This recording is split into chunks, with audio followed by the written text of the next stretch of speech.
Deadliest plane crashes in history. In 2020, large commercial passenger planes were involved in 40 accidents, and 299 people died, according to Dutch aviation consulting firm TO70, and reported by Reuters. This includes the 176 people who were killed in January 2020 after a Ukrainian plane was shot down. The same source reports that the number of plane accidents was lower than typical in 2020, due to a decrease in travel as a result of the COVID-19 pandemic. It's worth noting that there was just one fatal crash for every 3.7 million flights, a very small percentage. The good news is that aviation-related deaths have been dropping over the last 20 years. According to the Aviation Safety Network, via Reuters, between 2016 and 2020, there were around 345 deaths annually, involving commercial passenger and cargo planes. As for plane crashes specifically, they don't occur too regularly, particularly in recent years, but when they do, they often receive a lot of media attention. Check out some of history's deadliest plane crashes.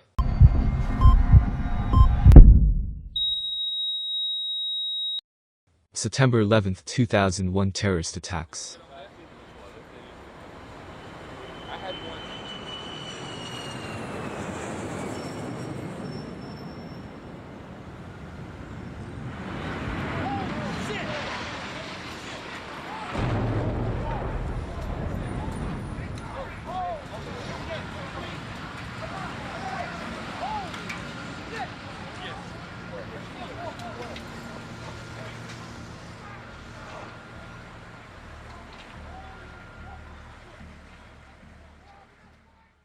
Without a doubt, the deadliest plane crashes in history were the September 11, 2001 terrorist attacks. 19 hijackers commandeered 4 U.S. commercial airplanes, and 2,977 people were killed in New York City, Washington, D.C., and an area near Shanksville, Pennsylvania, according to CNN. American Airlines Flight 11 and United Airlines Flight 175 were purposely crashed into the World Trade Center in Lower Manhattan, killing 2,753 people. American Airlines Flight 77 crashed into the Pentagon in Washington, D.C., killing 184 people. United Airlines Flight 93 crashed into a field in Pennsylvania, where 40 passengers and crew members died. Casualties included 343 New York City firefighters, 23 New York City police officers, and 37 Port Authority officers. Victims ranged in age from 2 to 85 years old, the majority of whom were male. As of October 2019, the Medical Examiner's Office has positively identified just 60% of the World Trade Center victims' remains. Al-Qaeda leader Osama bin Laden admitted to being responsible for the attacks, and they spurred the creation of the Department of Homeland Security, according to Forbes. The attacks caused an economic loss of approximately $123 billion, and airline travel also decreased for several years. March 27, 1977 Tenerife Airport disaster. It may be hard to imagine, but one of history's deadliest airplane crashes involved a runway collision with 2 jumbo jets. On March 27, 1977, on the Spanish island of Tenerife, Pan American Boeing 747 Flight 1736 hit another 747, KLM 4805, at Los Rodeos Airport, according to HistoryNet. The crash occurred around 5 p.m. and 583 people died, making it the deadliest crash in aviation history after the 9/11's terrorist attacks. One of the major issues was that Captain Jacob Van Zanten of KLM 4805 initiated his takeoff roll before getting clearance from air control. Several other factors contributed to the collision. Both planes were carrying passengers to Gran Canaria, but a terrorist group set off a bomb at Gran Canaria's Las Palmas airport terminal, which postponed and diverted several flights. The Pan Am and KLM jets flew to nearby Tenerife to wait for instructions. Captain Van Zanten refueled the KLM plane, making it heavier and requiring more speed to leave the ground. Fog rolled in, and visibility started to become a problem. Unfortunately, both airline crews were confused about the runway exits and taxi instructions they were told to use. The planes ended up facing each other on the same runway, but the pilots couldn't see each other due to the fog. Even the air traffic controllers couldn't see the planes. Plus, there was no ground radar. The collision killed everyone on board the KLM flight, and the majority of those on the Pan Am flight. August 12, 1985 Mount Asataka airline disaster. On August 12, 1985, Japan Airlines Flight 123 crashed in the Gunma Prefecture of Japan, killing 520 people. Known as the Mount Asataka airline disaster, the event started with a flight that was completely booked when it left Tokyo's Haneda Airport at 6:12 p.m. for a one-hour trip to Osaka. The following day was a holiday, so many travelers were either on the flight to visit family or for vacation, according to Britannica. After the plane ascended to 24,000 feet, the pilot issued a distress call and complained about losing altitude and having problems controlling the aircraft. It fell to about 10,000 feet, and around 30 minutes later it crashed into Mount Takamagahara, near Mount Asataka in the Kanto Range. Since the crash site was so remote and the terrain was treacherous, it took rescue crews 14 hours to reach it. Some volunteers traversed the terrain on foot, while paratroopers accessed the scene via helicopter. Only 4 of the 524 people on board survived. The cause of the crash was identified as a missing tail fin that was probably weakened due to numerous landings and takeoffs. The pilot was praised for keeping the plane in the air for nearly 30 minutes, after initially initiating a distress call. November 12, 1996, Charkhi Dadri mid-air collision. Language problems and outdated gear contributed to the deadliest mid-air collision in aviation history, which claimed the lives of 351 people, according to All That Is Interesting. On November 12, 1996, the pilot of Kazakh Airlines Flight 1907 was given permission to descend to 15,000 feet on approach to Indira Gandhi International Airport. Meanwhile, the pilot of Saudi Arabian Airlines Flight 763 was given permission to ascend to 14,000 feet. The Kazakh aircraft was traveling to the airport while the Saudi plane was leaving it. The plan was that the planes would be 1,000 feet apart when they crossed paths. Unfortunately, the planes wound up colliding and striking each other, while flying at over 300 miles per hour, which All That Is Interesting explains, is more than 700 times the force of a head-on car crash. Witnesses saw a giant fireball in the sky, and debris fell over a 6-mile radius. The Saudi plane, a 747, had 312 people on board, while the smaller Kazakh plane had 39 passengers and crew members. One of the major issues was that the pilots from Kazakhstan used the metric system, while the New Delhi air traffic controllers used feet in their instructions. Also, the Kazakh crew was not very proficient in English. In addition, the Saudi aircraft featured an updated transponder, which didn't work with the airport's proximity alert system. The Kazakh pilot was blamed for the incident because he flew below 15,000 feet without permission from the control tower. Flight 981 of Turkish Airlines on March 3, 1974. The deadliest plane crash in France's history occurred on March 3, 1974, when Turkish Airlines Flight 981, which operated between Istanbul and London, crashed in the Ermenonville forest. All 346 passengers and crew members were killed, according to Aerotime Hub. The McDonnell Douglas DC-10 aircraft had successfully landed at Paris Orly Airport, refueled, and taken off for London Heathrow Airport. Less than 10 minutes into the flight, the cargo door opened, and the subsequent decompression caused 6 passengers to eject. Their bodies were later found around 9 miles from the crash site. The depressurization damaged the plane's tail control cables, which caused the aircraft to start descending and hit the ground at 434 miles per hour. Investigators later determined that the cargo door had a faulty design in which it appeared closed and locked, but the safety pins were in fact not engaged. An indicator in the cockpit also showed that the cargo door was closed when it wasn't.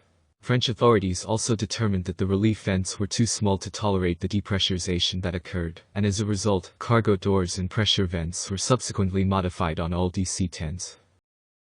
February 19, 2003, Iran Ilyushin IL-76 crash. On February 19, 2003, an Iranian Revolutionary Guard Ilyushin IL-76MD plane was flying from Zahedin to Kerman, when it crashed 330 feet below the Sirich mountain peak in southeastern Iran. All 289 passengers and crew members died in the crash. The soldiers were reportedly in the region for an important mission. 13 people had elected to take a bus to Kerman instead of the flight, and escaped the crash. The crash took the lives of numerous high-ranking soldiers, colonels, and generals, according to the New York Times, and the Revolutionary Guard hadn't lost so many members since Iran's war with Iraq, which ended 15 years earlier. What makes the crash even more tragic is that it occurred just 3 minutes before the flight was supposed to land in Kerman. The crash was blamed on bad weather. An air traffic controller claimed that the aircraft was flying at a lower altitude than recommended. Before controllers lost contact with the pilot reported that he was attempting to get closer to the airport because of weather concerns. American Airlines Flight 191 May 25, 1979. On May 25, 1979, American Airlines Flight 191 was en route to Los Angeles when it crashed near Chicago, Illinois, killing 273 people. After leaving Chicago O'Hare Airport, the aircraft's number 1 engine detached from the wing, according to Simply Flying. The pylon assembly also separated from the wing, causing a 3-foot section of the wing to rip off. The hydraulic systems were damaged, and while the pilot was able to ascend to around 300 feet, the crew eventually lost control.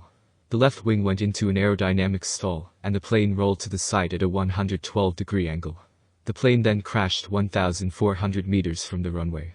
All passengers and crew members died, as did 2 people at a garage near the crash site. Investigators determined that 2 months prior to the flight, the engine's pylon assembly was damaged during maintenance. American airline engineers had removed the engine and pylon from the wing as a single unit, instead of separating them. The gear was damaged while being transported on a forklift truck. This resulted in fatigue cracking, which got worse each time the aircraft took off or landed. Eventually, the cracking turned into a catastrophic failure. Flight 587 of American Airlines on November 12, 2001. When American Airlines Flight 587 crashed in Queens, New York, on November 12, 2001, people initially wondered if it was connected to the 9/11 terrorist attacks that occurred just 2 months earlier. However, investigators determined that the crash, which killed all 260 people aboard the aircraft, including 5 infants, was an accident, according to the Daily News. The flight was en route to the Dominican Republic, and investigators initially believed the Airbus A300 had experienced a massive mechanical failure. Cockpit were normal up until the last few seconds before the crash, Marion Blakey, chairwoman of the National Transportation Safety Board, said at the time. Still, the crash prompted New York City Mayor Rudy Giuliani to close bridges and tunnels into the city, in case the event was terror-related. The National Transportation Safety Board eventually determined that the cause of the crash was aggressive use of the rudder that snapped off the vertical stabilizer, which led to the plane's engine separating and then crashing into a house, according to AMI. November 28, 1979, Mount Ybus disaster. Over 40 years ago, on November 28, 1979, an Air New Zealand sightseeing plane was flying over Antarctica when it crashed into the side of a volcano, killing 227 passengers and 30 crew members. Those involved in search and recovery operations were unable to identify 44 people, according to the BBC. Captain Jim Collins had descended to about 2,000 feet, so passengers could get a better view, and the crew realized that there was a mountain ahead of them, not the snow and ice they expected. The plane had ended up on the wrong flight path, and tragically struck Mount Ybus. One cause of the incident was that the pilots were given a flight path that was different from the one on the plane's computer. Instead of flying over ice and water in the McMurdo Sound, the aircraft was directed over Ross Island and Mount Ybus. In addition, there was a weather condition known as a whiteout, in which the light on the white snow and ice below and the clouds above tricked the crew into thinking there was clear visibility. The pilot followed the automatic flight path, thinking he was seeing ice and snow on the water, not the face of Mount Ybus. Investigators determined that the plane wouldn't have crashed had it been flying at a higher altitude. However, Antarctic flights commonly travel at very low altitudes to give passengers better views of the scenery. September 26, 1997, Garuda, Indonesia Flight 152. On September 26, 1997, Garuda Indonesia Flight 152 was flying from Jakarta, Indonesia, to Polonia International Airport in Medan, North Sumatra, when it crashed into a mountainous woodland area about 30 miles from Medan, according to the National Transportation Safety Committee. According to the Washington Post, both the pilot and an air traffic controller appeared uncertain about the plane's intended turn before its final descent. The fully operational plane experienced controlled flight into terrain, CFIT, when it struck some trees, killing the 234 people on board. On average, 25 airliners, commuter aircraft, and air taxis crash each year for no apparent mechanical reason, and are labeled CFIT. The pilot of Flight 152, Hans Romoyogo, had more than 20 years of flying experience at the airline, and over 12,000 flying hours under his belt. The crash's cause, according to the investigators, was poor visibility due to the Southeast Asian haze. The incident is the deadliest single-plane crash in Indonesia, and was the deadliest aviation accident in 1997, according to Kittel. September 2, 1998, Swissair Flight 111. On September 2, 1998, while traveling off the coast of Nova Scotia from New York City to Geneva, Swissair Flight 111 crashed, and all 229 people on board died, according to Britannica. Many of the passengers worked for the United Nations. After taking off, there was a strange odor in the cockpit, then smoke. The pilots believed it was an issue with the air conditioning, but there was actually a fire in the ceiling. The pilots changed course to land in Halifax, about 56 miles away, and then several of the plane's systems started to fail. The aircraft crashed into the water and split apart. There were no survivors, but salvage efforts continued until 1999. Some of the cargo included diamonds, jewelry, and the painting La Painter by Pablo Picasso, of which only a tiny piece was retrieved. The Transportation Safety Board of Canada determined that the crash was the result of faulty wiring, which caused the flammable insulation above the cockpit to catch fire. The newly installed entertainment system was also suspected of contributing to the crash. June 1, 2009, Air France Flight 447. On June 1, 2009, Air France Flight 447, which was traveling from Rio de Janeiro to Paris, crashed into the Atlantic Ocean, and all 228 people on board were killed. In response to technical issues, the pilots made a number of mistakes, according to France's Bureau of Investigation and Analysis, which caused the crash. Ice crystals had formed on the plane's pitted tubes, the autopilot had disconnected, and the pilots did not know how to respond appropriately. There were issues with the aircraft's speed sensors, and the pilots failed to correct the plane's trajectory. This failure completely surprised the crew, according to the agency's 2012 report about the crash. The crew inadvertently destabilized the flight path, which caused the plane to go into a sustained stall. However, the crew didn't realize that the plane was experiencing a stall, and pointed the nose up instead of downward to recover. CNN aviation specialist Richard Quest said the crash never should have occurred.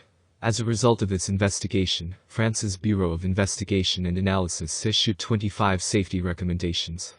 Thank you for watching. Don't forget to hit that subscribe button, leave your comments below, and like, share, and subscribe so you don't miss our next video.